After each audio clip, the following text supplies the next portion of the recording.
today I do have a guest, and I would like for her to discuss a program that she is working with.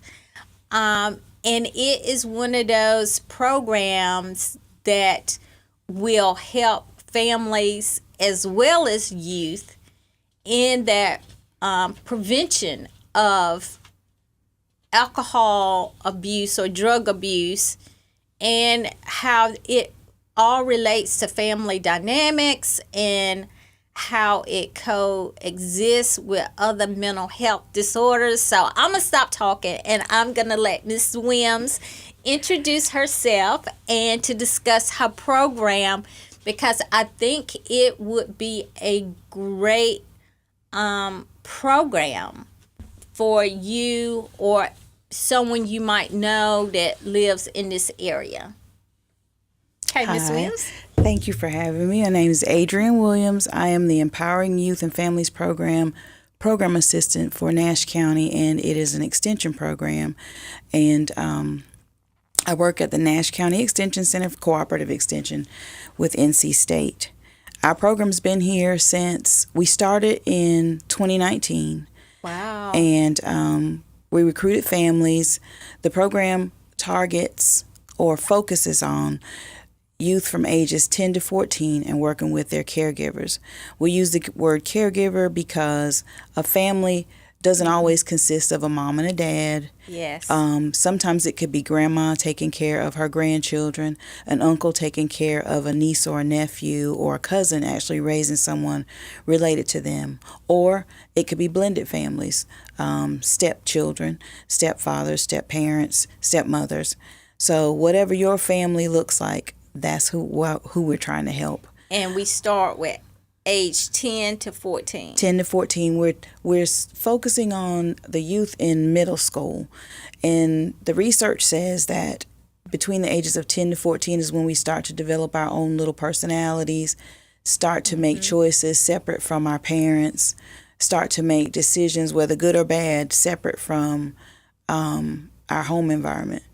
So we hold our babies' hands probably up until they get to middle school. I remember giving my daughter and my son kisses, and then I remember them starting to wipe them off as they got older. Yes. Or not want me to do that in front of their friends. And I know I used to say, you all don't know how much those other kids may want a mama like me. Right. But they were not in agreement.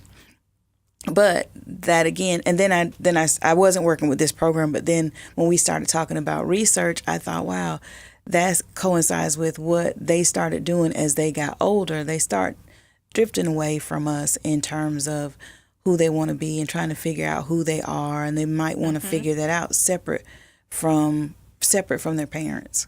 Yes. And you know that is that age of I'm going to try some new things. You know, I'm going to see what this is like. And, you know, I just want to be me.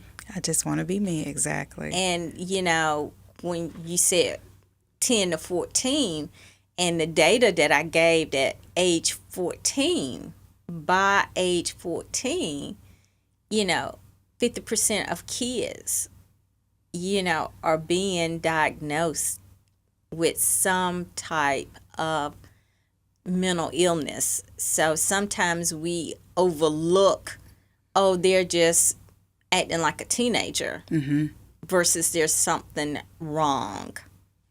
And in listening to what you were sharing, I totally agree. It doesn't have to be, some people think that, well, it's not severe, that we don't have that. That's not us. If it's affecting your child, you need to be aware, because we can determine by not addressing things how far they don't go. And that's that's something that I say. I want to help my children and anyone else's child that I come into contact to be the best that they can be. So it's up to us to notice things, be aware of things, listen. It's not easy. I had a parent say it is different now when, when we were growing up and before us, you just did what you were told. And you would say, what does a child have to worry about? We take care of everything. But they do have stresses. They do get anxious. They do have difficulties that they may never share with you. And we need to pay attention. It's not the same as it used to be. And that is, one of the key things. When we were in school, we didn't have all this social media. I don't think none of my friends had phones. Mm-hmm. It just was not a thing that you had a cell phone. Yeah, it wasn't part of my time at all. So, it wasn't someone getting on the phone and bullying you through, a message, or you being threatened, on your phone. It was in person. If it was happening, it was in person. Right. And it was handled. It was handled exactly. It seemed like it was rarer than it is now. It's easier to do this now. And a lot of our parents today, they just feel like they don't, like you said, one parent said it's different. They don't really know what to look for, or that's why it is so important that they get involved with it, the type of programming that you offer to help identify what's going on. If we could just keep an open mind and not reject the idea that, well, it's not my family, that's for somebody else. Getting ahead of things or making sure there's opportunities for your children doesn't mean that you're labeling them as, you're labeling them with something negative. You're just trying to give them the best opportunity. And prevention does work. Rather than waiting to catch them, we're going to catch them when they fall, and we're going to offer the help that we know to offer when they fall. But why not get ahead so they maybe don't make that mistake? And they're going to make mistakes and learn. Some might hear this and say, well, everybody makes mistakes. Yes, we do. But we want to know how to rebound from them. And there are some mistakes they don't have to make. They don't have to make. And there's some that you can't come back from. And that's what prevention tries to do. Get ahead of those things that you can't come back from. We want you to be empowered, and we want parents to be empowered through this program as well as the youth. That's why it's called a youth-adult partnership. It's a partnership between the parent, the caregiver, and their youth, and then it expands into the community. But we want to help them be able to make the right choices. And we don't operate in a bubble, and nothing is perfect, but we have to start somewhere. That's true. Now, our program right now, we started out in about 13 counties, and we're now operating here in North Carolina in 13 counties, focusing on rural areas because the drug epidemic, has expanded to rural areas, and it's not what everyone thinks. It's not, something seedy that people are doing behind closed doors or in back alleys somewhere. It's happening right in the home. Yes. So it was created to address those things that were occurring in the home that we needed to be able to look out for. Kids are taking your medications out of the medicine cabinet or the bathroom counter, and they're taking them to school, and they're sharing them with their peers. And that's where some of this stuff starts, and we call it misuse or abuse. Misuse starts first, and then it turns into abuse.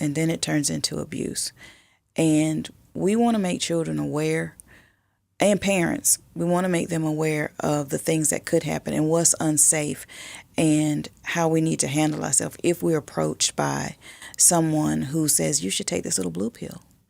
It tastes like candy. My grandma had some, or however they might try and coerce you into taking it, that it's okay to say no.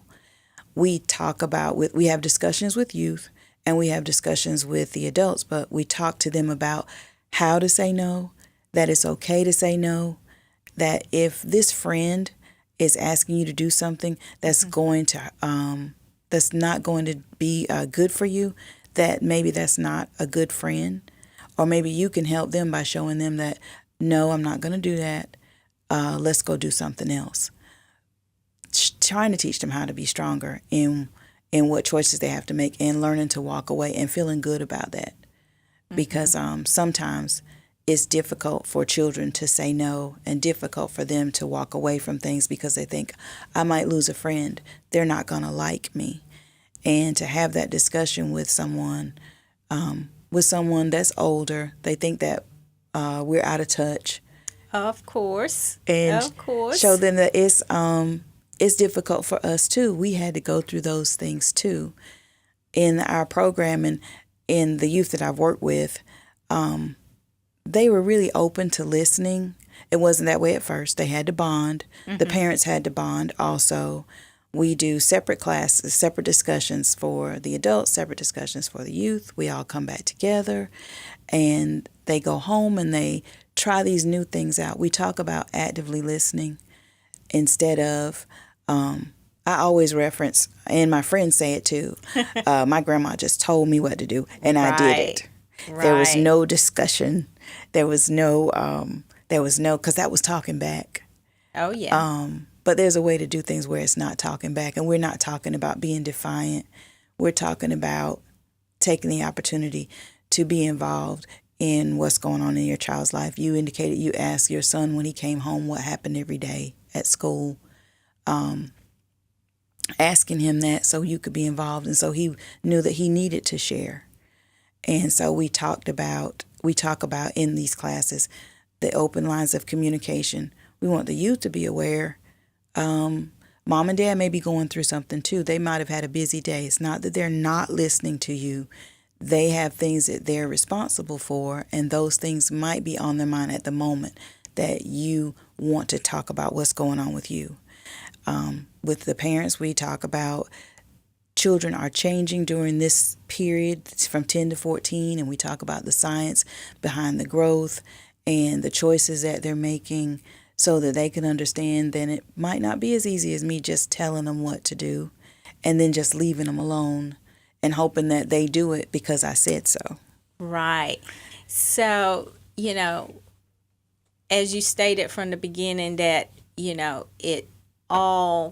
the program stemmed from, the drug use. The drug use, yes. And, you were talking about the issue of, we've heard a lot about the opiate crisis. The opioid epidemic has taken thousands of lives in our state and many others.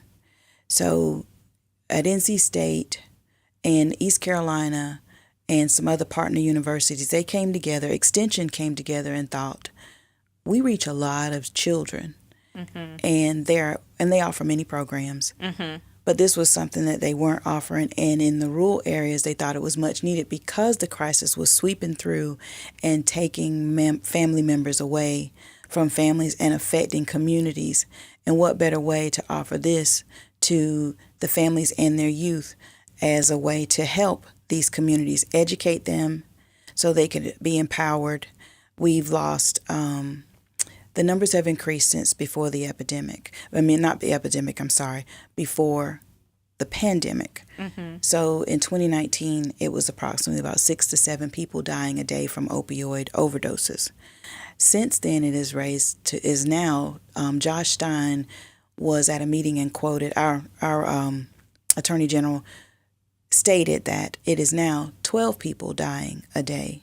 There are... Wow, that's a lot of people. That's a lot of people to die a day from an overdose, from something that could have been prevented. Sometimes it is misuse. I don't know that I believe that it's deliberate. I think that it is people are trying to escape. Usage of drugs increased, not just opiates or opioids, alcohol, as you stated. Oh, yeah. Marijuana, prescription meds. The opioid epidemic is focused on the prescription meds, but sometimes these drugs lead to other drug use. Yes. But thousands of emergency room visits. About the last numbers from 2019 were about over 7,000 emergency room visits. Over 300,000 people misusing drugs in North Carolina. Wow. And that's just the people that we know about, because there's so many others that you don't know about. And these medications were prescribed and sent home with people. So, and these things, even if the child isn't using, they're being affected by being in the home that the person who's taking care of them is using. Either they lose them or they're not being taken care of.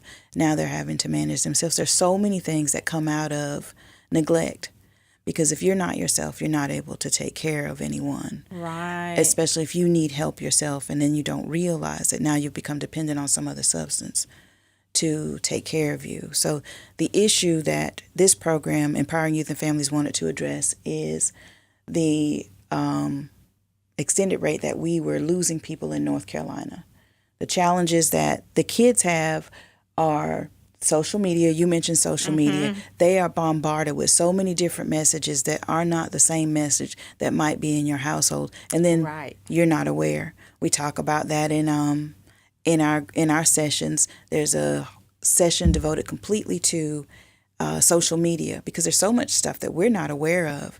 We talked earlier about using Yes. technology, and new things pop up every day, and kids can navigate systems quicker than we can. And you want to be aware about what they're seeing and what's being said. And in your parent session, do you go over some of the latest social media stuff, with parents? Yes. That's great. The Post Center out of Raleigh keeps up with those things, and they have created a webinar for us, and they update our lessons so that we can share this information with parents. And even after you've gone through the program, it's not over. The people who have gone through our program has said they are staying with us. So we are building a community of informed people who want to go out and inform their neighbors, but you are able to tap into these resources to find out, well, what's going on. When we did our course we did the session on things on the internet and social media, parents were saying, I didn't know that was out there. Yeah, I know he uses that, but I don't know what it is.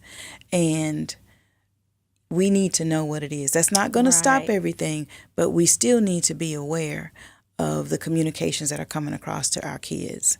There's pandemic-related trauma. We have lost so many loved ones, Yes. and sometimes you see people coping in a certain way. You see adults coping in a certain way, and you think that that's the way I'm supposed to cope too.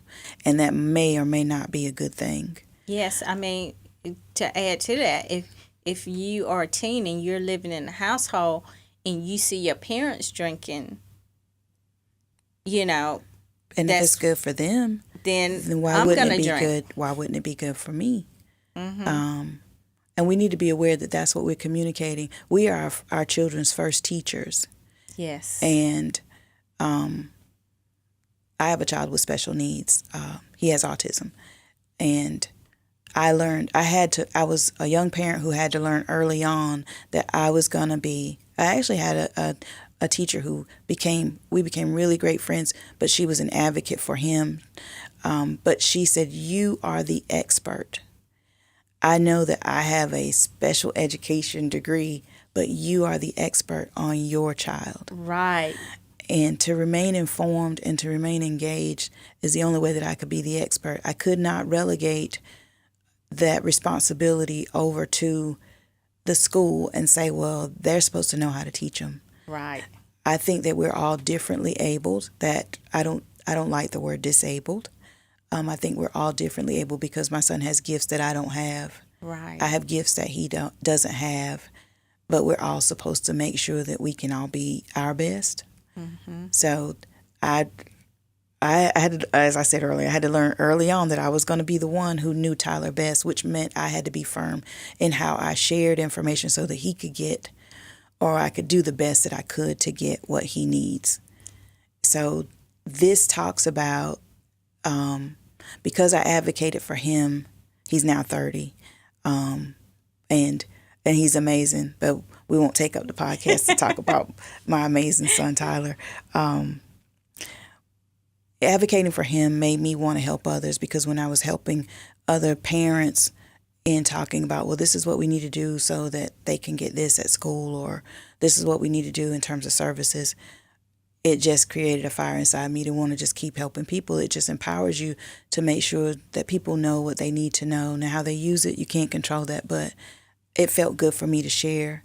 It felt like it was something I needed to do. And then I found out about this, and I wanted to continue that in that way, sharing with others. During my interview, we talked about community, and this program is about community and connecting families with each other so they can empower themselves. And my example growing up was my grandparents.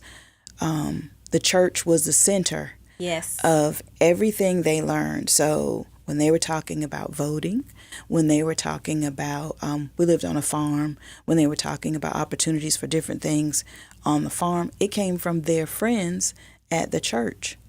My great-grandfather helped build the church. So there was, with no money, these people erected a church that is over 100 years old now.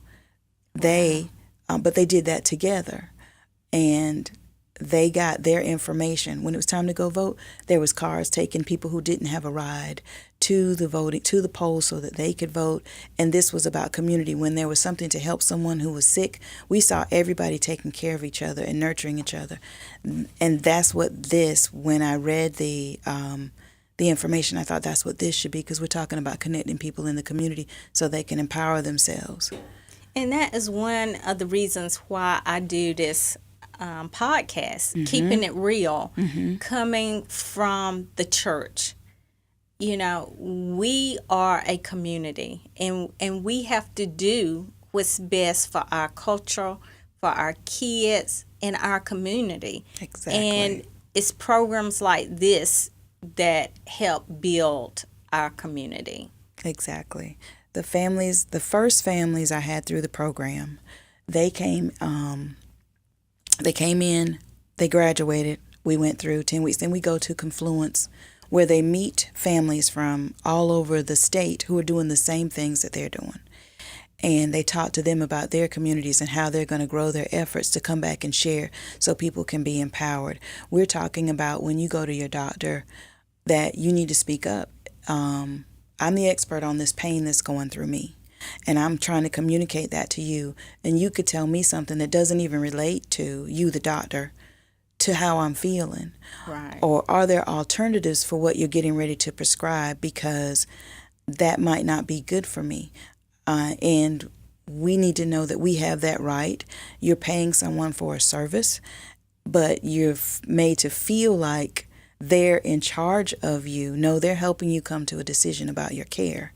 And we're hoping to empower people to feel that way, and to go out and share with their neighbor. These things are out here. You need to be aware. We went to a community event. They come back. After we go to this Confluence is a 3-day retreat for them. They get to have fun. They go to a couple of classes. I probably go to more classes than they do, because we want them to have a good time. They've been committed to a program for several weeks, and now they go to have fun. But then we talk about, what are we going to do when we return? And they come up with a decision about how they want to share with their community. Well, at our very first one, we had our booth and we had all our information. We did a bingo game that had different drug questions on it for teens. We get our information from places like SAMHSA and other government agencies that share information to the youth and to adults. Well, we were spinning the wheel, and this little man is about 6. And I mispronounced the name of the drug, and he corrected me. Wow. A set of twins they were 15, and his grandmother was with him. She'd come by our booth. She's, how do you know that? And the twins said, the 15-year-old said, they hear this stuff all the time. We hear it on the bus. And Grandma was floored. Now, she was just stopping by listening to us. So then we started the conversation about, this is what's going on in the community. He was not using, but he had heard it. He knew how to say it. So he thought he was helping me out. But Grandma was floored. She said, this is what he's exposed to? On a daily basis. On a daily basis. I had a parent say, I must be living in a bubble, because you think because these things could not happen in your world, because they're not happening in your home doesn't mean that they're not happening and that our children don't see it. So our program wants to be that instrument that can help people. Prevention works. Aftercare and support is always needed, but prevention can lower the numbers for the people that are going to receive support. It could cut out some of the numbers. It could stop it before it even happens. Because I'm a firm believer, when you know better, you do better. Exactly. The impact of the program. So we've serviced 136 families from 11 counties. We've lost 2 counties, but we'll make gains. We have to rehire some people in those counties because we started out with 13. This is across North Carolina, and we've added 3 counties in Tennessee, which I think soon will be 5 counties total. Our families have planned and hosted 10 community events. They've reached several thousand additional people with the information that they wanted to share. After completing the program, 100% of the youth indicated that they either would not or they probably would not take any drugs or use any medication that wasn't prescribed for them. 96% of the caregivers and 80% of the youth, they report that they were better able to discuss difficult situations as families. We talk about having family time, and that's the time that you were saying what happened in school. Right. It doesn't have to be this scheduled meeting that may seem intimidating for the children. It is about making sure you have that time to talk to them daily about what's going on. They watch us and they know when we're not feeling well or when we're dealing with things, and we should watch them so we know what's going on with them. Because my grandmother is quoted in one of the flyers where she said that this program has really helped. She used to talk at her grandchild, but now she talks to her, but she listens to her also, because she said it makes a difference. She said she knows I love her, but she also knows that I understand some of the things she's dealing with. And that's what this program has helped me see, that I need to do that. We're not teaching anybody anything that they don't already know, but we're talking about giving you tools that you could use that might make navigating what our kids are dealing with right now a little bit better or a little bit easier. And I firmly believe that our kids are dealing with so much more than we had to deal with at their ages. We think it should be easy for them to just walk away and to just say no. But if we think back to when, even with the things that we were dealing with, no, it wasn't social media. It might have been gossip. That was our social media of the time. And sometimes it's not easy to walk away, or we don't think about the tomorrow that comes after you don't walk away or made that bad decision. Right. And we talk about what could happen and why is that a good or a bad thing. And it is helpful for children to understand that. The approach for empowering youth and families is a research-based and evidence-informed family leadership program for middle school youth and their caregivers. The research has drawn over 100 years of experience from in North Carolina and decades of research from North Carolina's world-class universities. Unlike other programs, EYFP leverages the power of North Carolina families to prevent teen substance misuse before it begins.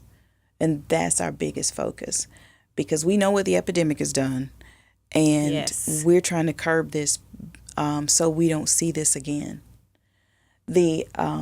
Our approach says that this is a county level program, and it addresses opioid prevention before it begins. As I said, middle school youth and their caregivers, they build stronger relationships and they learn to avoid substance misuse and other risky behaviors in their own lives, and then they educate the community about the dangers of opioid misuse. One of the participants saw, he was 11 when he was in the program, but he's 12 now, and he saw an older teen vaping. Well, the Post Center told them what the risks were for vaping. One of those little cartridges could be about 250 cigarettes inside, depending on what it's loaded Wow. with. So smoking one of those, he saw him and he said, "Mommy, he's not going to be well. He's not going to be able to participate in a lot of stuff. He's going to be sick." And that was based, she said, "Why do you say?" He said that program with Miss Adrian, we saw that when that center came. He couldn't remember the name of the post center, but he said, and they said that stuff's not good for us. So to impact him that way At age 11, at too. age 11 and now 12, and he's going to make the choice not to do that. Now, everybody will talk to our children and try and persuade them into things. Those companies sold those things. It may not have looked like that, but those commercials said that it wasn't bad for you. You can use this. You And can they're even fruit stop. flavors. They're fruit flavored, and they were targeting us. They were targeting our children because we Yes. need to get a base for sales and continue to grow that base. And they're making or have made millions off just this. And kids are addicted. They are, and it can be instant. It is very quick. I don't remember the exact numbers from the research, but it is very quick based on how much is placed in those little cartridges versus cigarettes. And to be told that it's good for you, which was completely untrue. And now we're having to walk this back and try and save our children from this. So it's not just opioids that we talk about. We talk about everything, especially when the Post Center comes in and shares this information. And with the design of a lot of the, I think I saw one somewhere that it just looked like a flash drive. It looks like a flash drive. I'm like, wow. It looks like a flash drive. And a parent that is not observant or Aware. curious Yeah. or aware would just think the child had another flash drive Yeah, for because their computer. you could plug it right in, and it looks like it. It could sit on top, and you can hide it in plain sight. And, I'm sorry, I'm getting off topic. That's okay. By teaching the youth and the families, in our continued approach, by teaching the youth and the families how to identify and respond to behavior versus emotion, we help families develop the tools they need to thrive. Over the course of the program, participants learn new ways to communicate based on brain science and the youth development research. They effective strategies for setting clear expectations as a family and then sticking to them. Healthy options for handling stressful and risky situations, including those involving negative peer pressure, and essential steps to repair relationships and restore trust when issues arrive.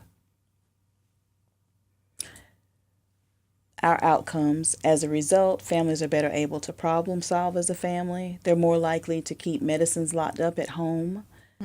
They're better able to understand the opioid epidemic, and they're more confident that they can find local support.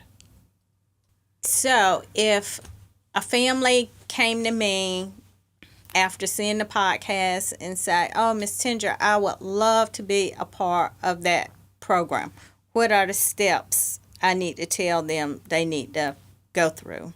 They can reach out to Cooperative Extension and contact me through there to register or leave the information with our admin. There is a link on the Cooperative Extension website that they could just click on the link. It'll take them to an Eventbrite page, and they can register their information there. There's actually a code. There's a scan code, which is the link that'll take you to the Eventbrite page if you're unable to call us. But you can go on our website and see the information and connect with us there. And they can always call me if I'm not in the office. They can leave me a message, and I'll contact them, and we can speak more about the program. We hope to have a program late summer or fall, and we're in our recruitment stage right now. So tell me one more time, like how many weeks is the program, and what is the normal meeting time? Is it like 6 to 8 in the evenings, or? The program, the normal meeting time is we meet once a week for 10 weeks. Okay. And we meet in the afternoon. We have met in the afternoon at 6 p.m. at the Ag Center, at the Nash County Agricultural Center. Okay. And we serve dinner each week, so to make it easy for parents, because there's a lot going on after school. So Yes. weekly, we'll have a meal ready for everyone who's coming. We understand that your time is precious, so we fellowship together each week by eating dinner. Then we split up, go to our separate classes, and we're usually done by about 8 o'clock. Okay. And then everyone goes home, and we come back the next week and continue moving through the lessons and see how we're progressing and what we're learning. Okay. And this is all in preparation for our big trip at the end, which at no cost. None of this is at any cost Okay, to the that's families. a good thing to know. Everything is free. Everything is free. So I thank you so much for joining me today, Ms. Williams. Wonderful program. I hope some of our parents will take advantage, or if you know some families in our work community, please tell them to reach out to Ms. Williams or myself. As always, thank you for joining us for this episode of Counseling Connections. If you need to reach me, you can reach me at tinger.purvis@wordtab.net or wtccounseling@wordtab.net. Or you can leave me a message on the phone, which, I will get your message at 252-210-3434. Thank you again for joining us today.